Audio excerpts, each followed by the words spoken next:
이제 세포 분열을 가도록 할게요. 세포 분열을 보시게 되면 첫 번째로는 뭐가 나오냐면 체세포 분열이라고 하는 것이 있고, 그 다음에 생식 세포 분열이라는 말이 나와요. 근데 여기서 용어만 가지고도 조금 이해하기가 쉬운 게 분열이긴 분열해. 근데 몸체자를 써요. 그래서 여기서 일어나는 장소는 온몸이 됩니다. 온몸이 되고, 여기서는 세포 분열이긴 분열인데 여기서 생식기에서 일어나는 세포 분열을 우린 생식세포 분열이라고 얘기를 하는데, 여기서 보게 되면 일단 여기서 얘네 체세포와 생식세포 분열의 차이점이 뭐냐면, 하는 이유를 먼저 얘기할게. 왜 하냐면 얘는 생장을 위해서 아니면 재생이라는 과정을 통해서, 그러니까 생장이라는 것은 갓난 애기에 비해서 어른이 키가 크고 몸도 커요. 근데 구조는 생김새는 다 똑같잖아. 근데 사이즈만 커진다고 해서 세포 수를 늘림으로 인해서 생장을 하게 됩니다. 그 다음에 내가 상처가 났어. 상처가 나서 부위가 기능의 세포들이 망가졌단 말이지. 그러면 똑같은 세포가 또 세포 분열, 체세포 분열을 통해서 동일한 세포가 동일하지만 몸집이 커지는 거고, 망가진 데를 똑같은 애가 다시 나오게 하려고 하는. 그래서 체세포에서는 이런 말을, 요게 어떻게 연결이 되냐면, 이 n이 46개였다면 분열 후의 모습은 어떻게 돼? 이 n은 46개로 변함없이 똑같아요. 단지 그 안에 있는 모든 건 다 똑같은데 수가 증가할 뿐인 거지 달라지는 건 하나도 없습니다. 그런데 이 생식세포 분열인 경우에는 이게 생식을 위해서, 즉 자손의 번식을 위해서 이러한 일을 하는데, 우리는 또 무성생식은 빼고 유성생식일 경우 이러한 일이 생기는데, 이러려면 암수가 있어야 되기 때문에 한쪽에서 또 한쪽에서도 어떻게 돼? 얘가 절반이, 애는 23개가 돼서 암컷에서 수컷에서 각각 생식세포 분열을 통해서 수정이 일어나면 다시 2n이 46개가 되려고 해서 위에 거랑 아래 거를 조금 구별해주면 후에나 전이나 후나, 그래서 우리 분열 전, 분열 후 뭐 이렇게 써가지고 사람들이 어떻게 쓰냐면 얘를 모세포, 그럼 분열 전의 세포, 분열한 후에는 딸세포라는 말을 쓰게 되어진다라고 봤을 때, 이 체세포는 모세포나 딸세포나 같은 구조를 갖고 있고요. 생식세포일 경우에는 모세포에 비해서 딸세포가 절반은 줄어들었다는 걸 확인할 수 있게 됩니다. 그래서 여기서 먼저 포인트를 잡아주는데, 여기서 주의할 게 무엇이 있냐면 중기 때, 요 단어를 중기 때 그림 주의라고 써줄게요. 중기 때 그림을 주의해서, 만약에 이런 경우 그림으로 나왔어. 그럼 중기 때 어떤 모습으로 됐는지에 따라서 체세포인지 생식세포인지를 구별할 수 있고요. 말로 나왔어. 얘를 그림으로 그렸다면 문제가 되게 부드러워집니다. 중기 때 모습을. 그래서 밑에서 한번 보여드리도록 할게요. 먼저 체세포를 보도록 할게요. 일단 체세포, 여기서 EN이 2로 존재한다고 칠게. 46개나 2개만 할게. 그러면 첫 번째 일어나는 이 행위는 복제라는 것이 일어나요. 그러면 복제가 되면 왼쪽, 아까 여기 살짝 외우라고 했었던 부분 있죠? 왼쪽, 오른쪽만 싸죠. 라고 했을 때 복제가 되면 왼쪽은 그대로인데 오른쪽이 2배가 돼요.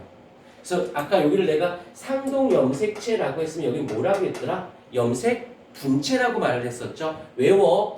이거는 뭐 개념이 아니라 문제 풀 때 수월해지려고 하는 행위인 거야. 상동염색체 등호를 냅두고 상동염색체, 여기는 염색 분체 아니면 DNA 이렇게 쓰면 됩니다. 그래서 염색체라고 해도 되고 상동염색체라고 해도 되는 거. 자, 이렇게 됐어요.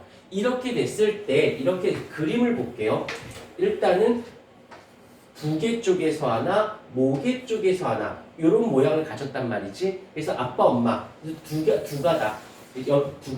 이쪽으로 와볼게요. 이쪽에서는 어떻게 돼? 그냥 여기서 하나 있고 여기서 하나 있는 걸 이제는 좀 어떻게 할까 복제를 해서 이렇게 잡을게요. 미친 거지. 이렇게 할게요. 그러면 색깔로 보자. 북의 목에 이기 때문에 얘는 지금 흰색으로 하는 건 상동 염색체. 그래서 아빠 엄마가 둘이니까 얘가 뭐가 돼? EN이 되어진 거죠. 1대 여기 연결된 여기 부위가 동원체가 되고 얘랑 얘 주의해야 될 게 뭐가 있냐면 상동 염색체는 만나 있으면 안 돼. 떨어져 있어야 돼요. 같이 옆에 있긴 하지만 만나면 안 돼. 하지만 이렇게 되어 있는 애를 뭐라고 부르냐면 염색 분체라는 말을 쓰는데 얘는 꼭 이렇게 연결되어져 있어야 됩니다. 그래서 연결되어 있느냐, 연결되어 있지 않느냐를 따져줄 수 있고, 근데 이제 여기서 뭐 할 거냐면 중기 때의 모습을 볼게요. 중기 때. 얘 그림을 이렇게 다시 한번 살짝 그린다면 얘가 어떻게 되어 있냐면 이렇게 위아래로 되어 있어요. 그 다음에 방추사가 쫙 가서 여기 동원체에 여기 있는 방추사가 또 여기 있는 방추사가 여기에 또 여기는 이렇게 된 다음 얘가 둘로 나뉘게 될 거예요.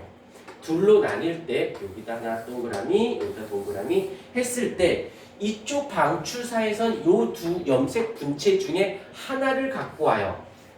그러면 이쪽에서도 여기는 염색 분체 중에서 하나를 가지고 옵니다. 그리고 이쪽에서는 이쪽에는 상동 염색체 이렇게 보면 상동 염색체야. 이렇게 보면 염색 분체인 거고 연결되어 있으니까 이해해야 돼. 그 중에 하나가 일로 오고 그 중에 하나가 이렇게 와요. 그러면 처음에 모세포를 보십시다. 모세포를 봤을 때 파랭이 빨갱이 똑같이 그대로 되어져 있어요. 단지 수적 개념에서 얘가 n개가 있었다라고 한다면 여기서는 2n개가 되어지는 거라는 거. 개수가 늘었지 하나도 다를 게 없어집니다. 그 다음에 또 하나 이쪽 거를 다시 끌고 들어올게. 이쪽 거를 이쪽에서 상동염색체라는 것은 상동염색체라는 건 저번 시간에도 얘기했지만 여기서는 어떻게 쌍을 이루고 있어요. 어떤 쌍? 부계로부터 받은 거, 모계로부터 받은 거가 하나의 무엇이 돼? 세트가 돼서 얘를 쌍을 이루고 있고 이걸 상동염색체라고 해. 여기가 이해됐죠? 그때 어떠냐면 여기 부모로부터 받은 유전자 그 다음에 모계로부터 받은 유전자가 어떨 수 있냐면 자 볼게요. 혈액형이 A형인 사람 A형인데 아빠한테 A를 받고 엄마한테 A를 받을 수 있잖니. 그 다음에 아빠한테 A를 받고 엄마한테 O를 받을 수도 있지 않을까? 이렇게 이 유전자가 동일할 수도 있어요. O와 아니면 이렇게 유전자의 구성이 다를 수도 있습니다. 여기까지 됐어요. 그 다음 이제 누굴 갈 거냐면 염색 분체를 가볼게요. 염색 분체. 이 염색 분체는 지금 동원체에 연결됐어. 그래서 얘는 다시 말하면 염색체가 어찌한 거냐면 염색체가 복제를 한 거예요. 그래서 그림을 그려본다면 이쪽에서 얘가 있고 이쪽에 있는데 복제를 합니다. 복제를 하면 얘가 이렇게 복제를 하고 이쪽에서 복제를 했어. 그러면 이제 요거대로 갈게요. 여기서 얘가 A였고 얘가 O형이었다고 치자. 그러면 복제를 했기 때문에 여기는 반드시 연결되어 있어. 반드시 어때야 돼? A만 나와야 돼요. 여기서 같아야 돼. 여기서는 얘가 복제를 했기 때문에 O형이 됩니다. 그래서 염색 분체끼리 여기에 있는 유전자는 반드시 동일할 수밖에 없어요. 복제됐으니까. 여기서는 같을 수도 있지만 다를 수도 있어. 상동 염색체에서는 하지만 염색 분체 때는 반드시 동일할 수밖에 없다는 거. 여기서 동일하든지 아니면 얘들끼리 유전자 구성이 조금 더 쓸 때 유전자 구성이 동일할 수도 있게 되어지는 거예요.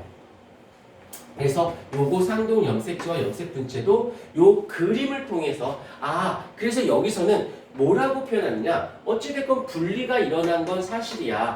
그런데 누가 분리됐어? 연결된 애가 여긴 얘가 여긴 여기. 그래서 여기서는 염색 분체가 어떻게 일어났어? 분리가 일어났다라고 보시는 거예요. 자, 그런데 이제 체세포 분열을 쓰니까 생식세포 요거는 다 안 외우셔도 돼요. 앞에 분은 다 안 외워도 되는데 안 외워도 되는 이유가 문제를 많이 풀 거거든. 그러니까 이런 거지. 문제 적게 풀고 많이 외울래? 조금 외우고 많이 풀래? 둘 중에 선택해야 돼. 그런데 나는 1등급을 맞고 싶어요. 그러면 많이 외우고 많이 푸는 방법밖에 없어요. 방법이 없어요. 얘는 많이 풀면서 풀다 외우고 또 풀고 외우다 또 풀고, 그래서 완전히 몸에 배야 돼요. 그래야 사람의 유전, 멘델의 유전병에 갔을 때 얘네 이 소소한 요런 것들이 나의 유전병 문제 풀 때 발목을 붙잡지 않거든. 오케이. 자, 이제 생식세포 분열을 가보도록 할게요. 동일하게 스타트 지점은 동일하게 갈게. 그래서 부계 쪽, 그 다음에 모계 쪽 이렇게 스타트를 끊었어요. 그런데 여기까지는 요 중기 전까지는 체세포 분열이건 생식세포 분열이건 동일한 형태를 갖습니다. 그래서 복제를 해요. 그러면 어떻게 돼? 이 n이 위에 걸 그대로 똑같이 쓰는 거야. 똑같이 쓰면 돼요. 복제를 합니다. 그 다음에 여기서도 복제를 합니다. 여기까지 문제가 안 돼. 그런데 이제 여기서부터 갈리기 시작해요. 어디? 요 중기 때. 그림을 한번 살짝 그려줄게요. 여기 때는 어떻게 되냐면 여기서는 요 상동 염색체가 나뉘어 있지. 근데 여기서는 쓸게. 상동 염색체를 잘 체크해야 돼. 유일하게 아까 내가 상동 염색체는 만나면 돼? 안 돼? 안 된다라고 말씀드렸잖아. 상동 염색체는 만날 일이 없어. 근데 유일하게 만날 때가 있어. 바로 여기예요. 어떻게? 이렇게. 그래서 동원체가 여기선 동원체가 몇 개야? 동원체가 2개죠. 여기서는 한 쌍을 기준했을 때 동원체가 하나예요. 왜 이런 일이 발생하냐면 2개를 떼어내야 되거든. 근데 여기서는 염색 분체를 떼어낼 거야. 그러니까 염색 분체 떼어내면 되는데 여기에선 어떤 일이 발생하냐면 이 N의 상동 염색체를 N이라고 하는, 즉 상동 염색체를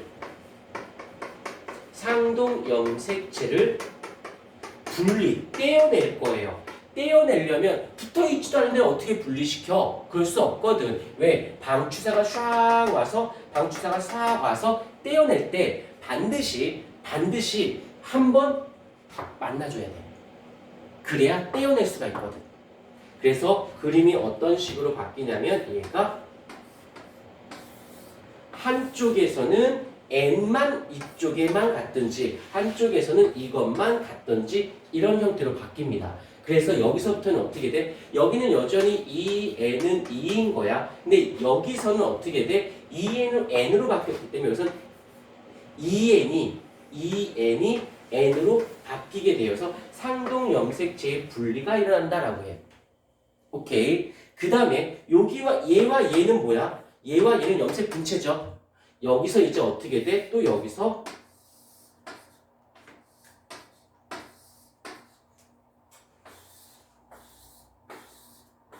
염색 분체의 분리가 일어났기 때문에 여기서 하나, 여기서는 얘 하나 이렇게 돼서 여전히 아빠는 아빠, 엄마는 엄마만 갖고 있잖아. N만 갖고 있는 거지.